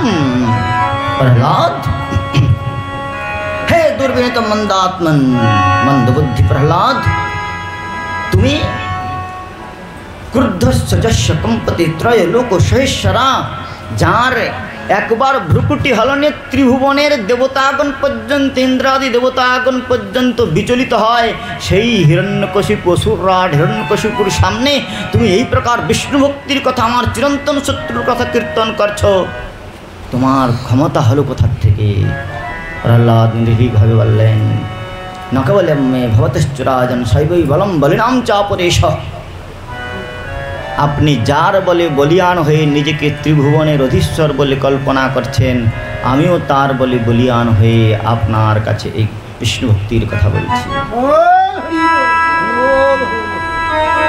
হিরণ্যকশিপু অত্যন্ত ক্রোধান্বিত হয়ে বললেন যস্তে আমন্দ ভাগ্যত্তম মন্দন মদন্যে জগদীশ্বর আরে মন্দ ভাগ্য দুর্বিনীত কর আমার এই দৈত্যরূপ চন্দন বনে তোর মতো কণ্টক বৃক্ষের উদ্গম হয়েছে। যস্তয়া মন্দ ভাগ্যত্তম মদন্যে জগদীশ্বর তুই আমাকে ভিন্ন অন্য কাউকে জগদীশ্বর কল্পনা করছে। আরে আমি হিরণ্যকশিপু আমি থাকতে আর কেউ জগদীশ্বর নাই। আর যদি তোর সেই জগদীশ্বর রয়েছে তাহলে কাশও যদি সর্বত্র কথম স্তম্ভে ন দৃশ্যতে যদি সে সর্বত্র রয়েছে তাহলে স্তম্ভের মধ্যে তাকে দেখা যাচ্ছে না কেন। এই প্রকার যখন বললেন তখন প্রহ্লাদ মহারাজ বললেন হে পিতা আমার সেই পরব্রহ্ম পরাৎপর তত্ত্ব পরমেশ্বর ভগবানকে স্তম্ভের মধ্যেও দেখা যাবে যদি তুমি প্রেম নেত্রে তাকে দর্শন করো। প্রেমাঞ্জনশ্চরিত ভক্তি বিলোচনেন সন্তোষदैव হৃদয়েষু বিলোকয়ন্তি यं श्याम सुन्दरमचिन्तगुणास्वरूपं गोविन्दमादिपुरुषं तमहं भजामि। हे पिता সেই परम तत्व के देखते गেলে তোমার মতো এই চোখে দেখা যাবে না প্রেম নেত্রে দেখে তার স্বরূপ প্রকাশ। হিরণ্যকশিপু বললেন দেখতে পাই না পাই তাকে আগে বধ করব তারপরে তোকে বধ করব। আগে তোর রক্ষাকর্তা সেই বিষ্ণুকে আমি হত্যা করব তারপরে তোকে হত্যা করব। এই প্রকার সেই হিরণ্যকশিপুর কৃত সংকল্প হয়ে ক্রোধান্বিত হয়ে খড়গ পানি কচে গ্রহিত কাছ হইতে তার খড়গ হাতে গ্রহণ করে হিরণ্যকশিপু অত্যন্ত ক্রোধে দিগ্বিদিক শূন্য হয়ে ভয়ঙ্কর সজরে সেই স্তম্ভের মধ্যে আঘাত করলেন। আর সত্যম বিধাতম ধৃতভাসিতম ব্যক্তিঞ্চ ভূতেষু অখিলেষু যদমনঃ অদৃশ্যতাতম রূপমত মহন মহৎ স্তম্ভে সভায়াম নর্মিদম মনুষম। ভগবান নৃসিংহদেব স্তম্ভের মধ্য থেকে প্রকট হয়ে নৃসিংহদেব প্রকট হয়ে প্রহ্লাদের সামনে আবির্ভূত হলেন। প্রহ্লাদ মহারাজ সামনে যখন নৃসিংহদেব প্রকট হলেন হিরণ্যকশিপু সেই অর্ধ ভগবানের অর্ধ নরসিংহ রূপ দর্শন করে কিংকর্তব্য বিমূঢ় হয়ে পড়ল। স্তম্ভিত হয়ে তার হস্ত হইতে খড়গ স্খলিত হয়ে গেল। কিন্তু সে পরক্ষণে চিন্তা করল ব্রহ্মার বলে বলিয়ান আমি জলে মরব না স্থলে মরব না রাতে মরব না দিনে মরব না অস্ত্রে মরব না শস্ত্রে মরব না নরে মরব না বানরে মরব না 12 মাসের মধ্যে মরব না। ব্যতিরেক মুখে আমি ব্রহ্মার কাছ থেকে আমার বর চেয়ে নিয়েছি অতএব আমাকে মারবার সাধ্য কার রয়েছে। সেই জন্য সে কী করল হিরণ্যকশিপু খড়গ তুলে নিয়ে ভগবান নৃসিংহদেবের সঙ্গে যুদ্ধ করতে শুরু করলেন। ভগবান নৃসিংহদেব তার সঙ্গে যুদ্ধ আস্বাদন করতে শুরু করলেন। আর যখন অপরাহ্নকাল উপস্থিত হলো গধূলি লগ্নেতে ভগবান সেই ক্রীড়া করতে করতে হিরণ্যকশিপুকে আঙিনার চৌকাটের উপর নিয়ে এসে নিজের উরুর মধ্যে স্থাপন করে নখ দিয়ে তার উদর বিদারণ করে সেই হিরণ্যকশিপুকে হত্যা করলেন। प्रहलाद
वत्सल भगवान श्री शेखरदेव की जय जय भक्तराज प्रहलाद महाराज की आज के आनंद की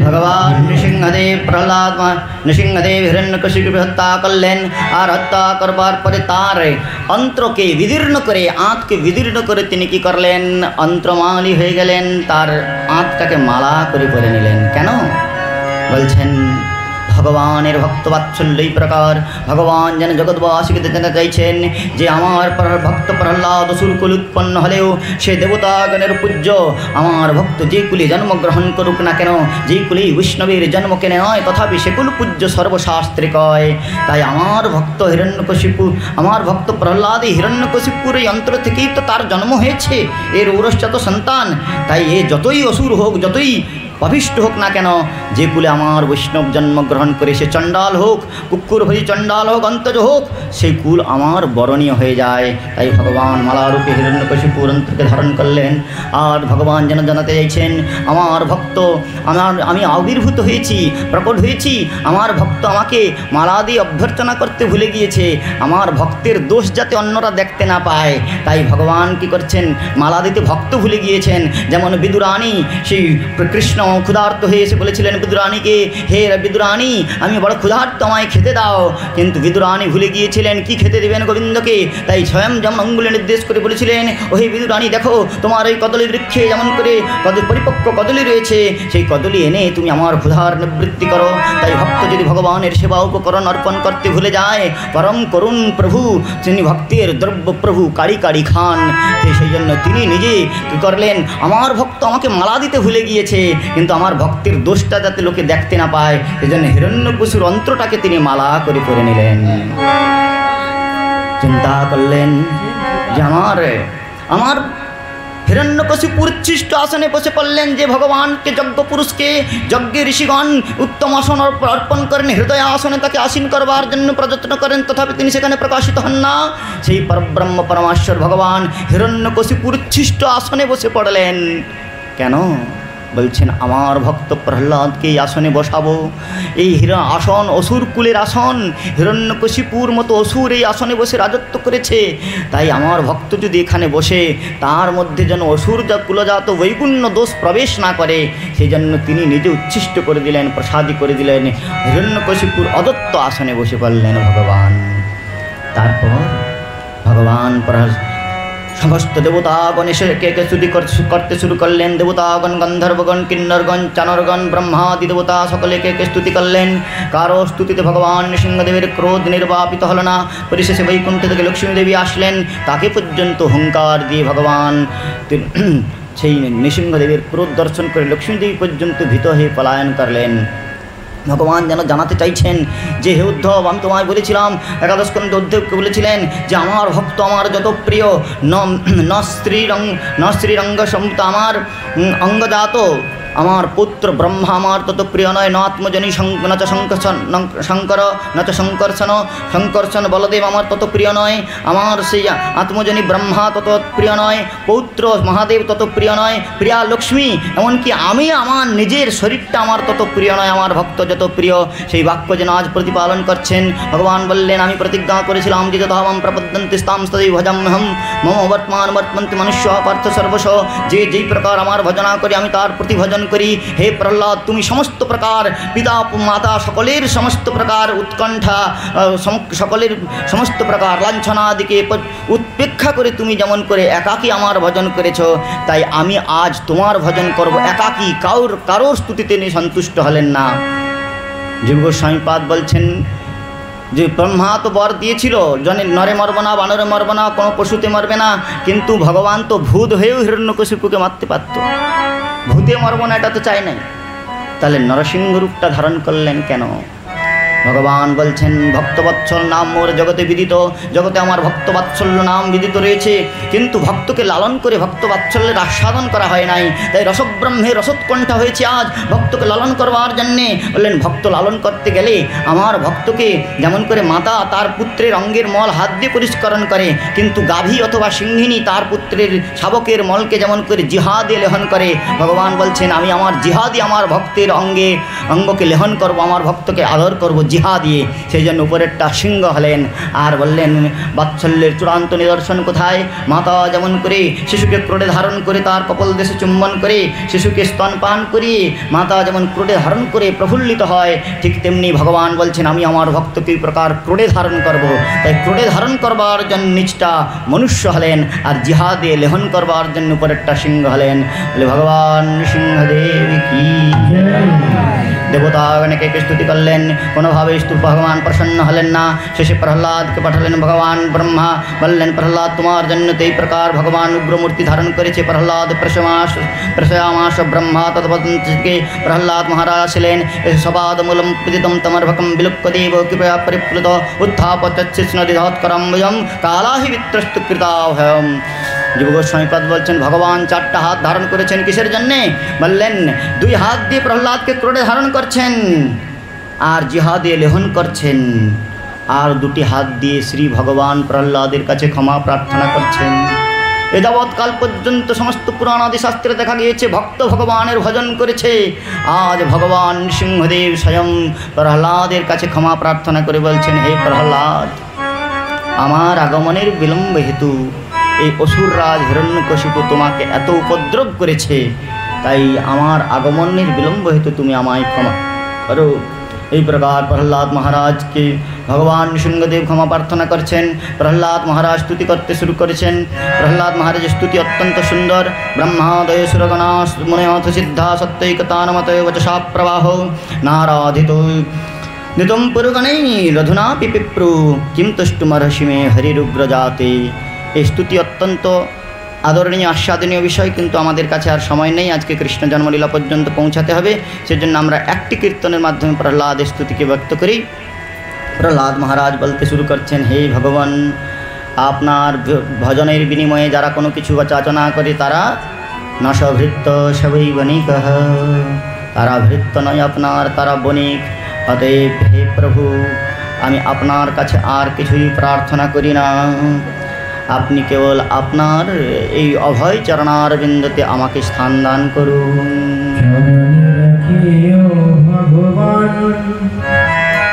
ভগবান ভগবান চরণে রাখিও ভগবান, চরণে রাখিও ভগবান।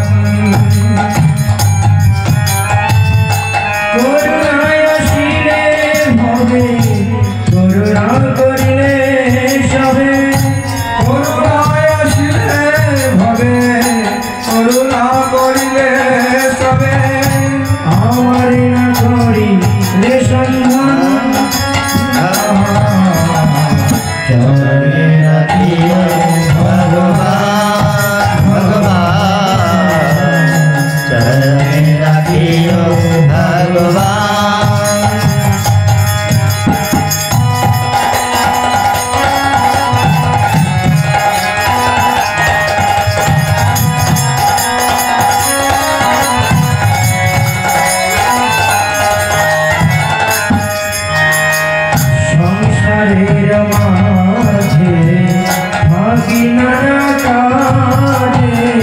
সংসারের মাঝে থাকি নানা কাজে, ভুলে যদি যাই তবে, ভুলে যদি যাই তবে, আর ভুলিও না তুমি ওই অন্তর্যামী, ভুলিও না তুমি ওই অন্তর্যামী। স্মরণে রাখিও মতিমান, স্মরণে রাখিও ভগবান ভগবান, স্মরণে রাখিও ভগবান।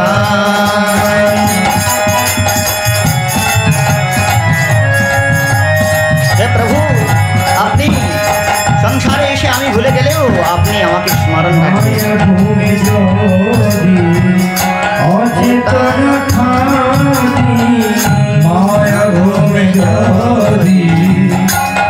অচেতন থাকি আর মায়া ঘুমে যোগী অচেতন থাকি মায়া ঘুমে যোগী অচেতন থাকি ডাকিয়া ধরিয়া মরণ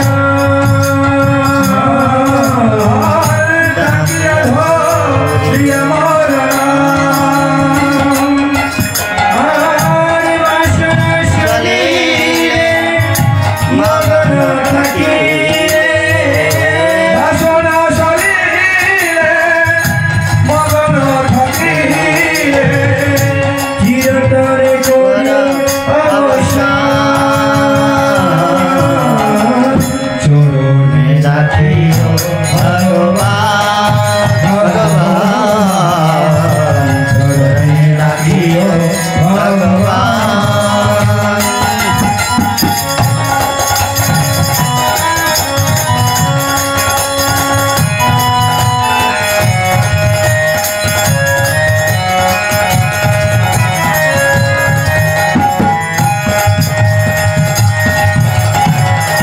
আমি যে তোমারি ওহে গিরিধারি আমি যে তোমারি ওহে গিরিধারি তুমি মোর পরাণের পরাণ তুমি মোর পরাণের পরাণ যেভাবে যেখানে থাকি কর্মগুণে যেভাবে যেখানে থাকি কর্মগুণে তুমি সদা করো কৃপা চরণে রাখিও ভগবান ভগবান চরণে রাখিও ভগবান ভগবান চরণে রাখিও ভগবান ভগবান চরণে রাখিও ভগবান ভগবান তাই গৌর প্রেমানন্দে হরি হরি। প্রহ্লাদ মহারাজ বললেন, হে প্রভু, সকৃত কর্মের ফলে জমজম যিনি মনোব্রজে যে যে জনিতে গমন করি না কেন, যুবতীনাঞ্চ যথা যোনি যুনঞ্চ যুবত যথা মনোভিরমতে যদব মনমে রমতাম তয়ি।